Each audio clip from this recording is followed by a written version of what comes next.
Patuloy naman ang mga programang Brigada Eskwela ng DepEd. Yan po yung paglilinis, pagsasaayos at paghahanda sa mga eskwelahan para sa nalalapit na pagsimula uli ng klase. Sa ilang lugar, tumutulong na rin ang mga preso sa pagkukumpuni ng mga paaralan. Meron din namang naghahanda sa paggamit ng mga high-tech na gamit ngayong pasukan. Walis doon, linis dito. Yan ang eksena ngayon sa maraming eskwelahan sa iba't ibang panig ng bansa. Bayit isang linggo na lang kasi pasok ka na. Sa Lawag City, Ilocos Norte, bukod sa mga guro, estudyante at staff ng Santa Maria Elementary School, katulong din nila sa paglilinis sa mga preso. Ang mga sirang upuan dinadala sa loob ng kulungan sa syudad na para makumpuni ng mga inmate. Very cooperative damit. Kita domit dagiti skill kada ko ada karpintero kada dagiti amo nati mang tarimang kada dagiti tugtugaw. Lubos naman ang pasalamat ng mga estudyante at guro sa tulong na hatid ng mga preso. Maragsakan nagtadanto na pinta sa tugaw miton open. Ado ti dapat nga ma-plaster iti eskwela mi, especially ni inubrada nga mapanda kumpuni NDJ chairs mi, dakil ya tulong kada kami, so kat agyamyaman kami, ti amin nga may timulong kada kami.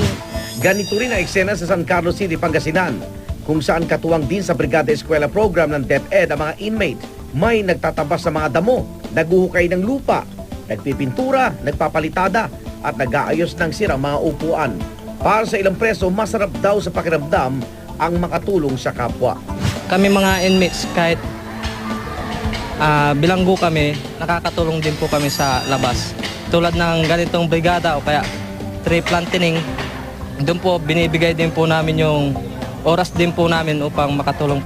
Malaki po ang naitutulong nila, especially sa manpower. Sa isang araw lang, yung mga gagawin ng ilang buwan na kukuha nila halos ng isang araw lang. Mabilis po silang mag-work at pulitong mag-work. Tiniyak naman ng pamunuan ng BJMP na mahigpit ang seguridad nila at walang maakatakas na preso na tumutulong sa programa. Sa Compostela Valley naman, pinoproblema pa ng mga otoridad kung paano maihahandang ilang eskwelahan sa pasukan. Ang ilan kasi sa mga ito, nagsisilbi pa ring pansamantalang tirahan ng mga nabiktima ng Bagyong Pablo noong Disyembre. Ang problema, wala pa raw malilipatan ng evacuees.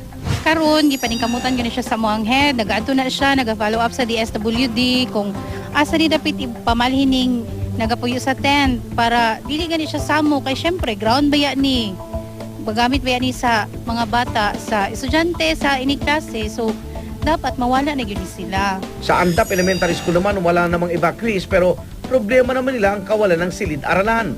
Napinsala kasi ng bagyo ang mga classroom. Sa pasukan, sa mga tent muna magkaklase ang mga estudyante. Pero aminado ang mga otoridad na dapat na silang makahanap ng bagong lugar para sa mga mag-aaral dahil sa banta na rin ang pagbaha. Major concern na mo karon ang pagpangita og school site for Andap Elementary School, no? Walay problema sa Andap High School kay mao naman iyang school site, pero ang Andap Elementary School dili lang pwede siya basta-basta butang bisag asa. We cannot go back sa Karaan because ang Karaang site is very dangerous. Excited naman ang mga mag-aaral sa Lukaw Elementary School sa Dagupan City, Pangasinan. Sa pasukan kasi, imbis na ordinaryong libro, gagamit na sila ng e-book o electronic book. 153 laptop na may lamang e-books ang pinagkaloob kasi ng isang kumpanya sa eskwelahan. Kabilang ang Math, Science, Filipino at Hekasi sa mga subject na isinalin sa e-books. May electronic dictionary din ang mga laptop. Sa computer po, maraming mapag-aaralan. Nandun na pula yung tinuturo. Bukod sa mga mag-aaral, excited na rin ang mga guro dahil mas mapapadali raw ng e-books ang kanilang pagbabahagi ng kaalaman.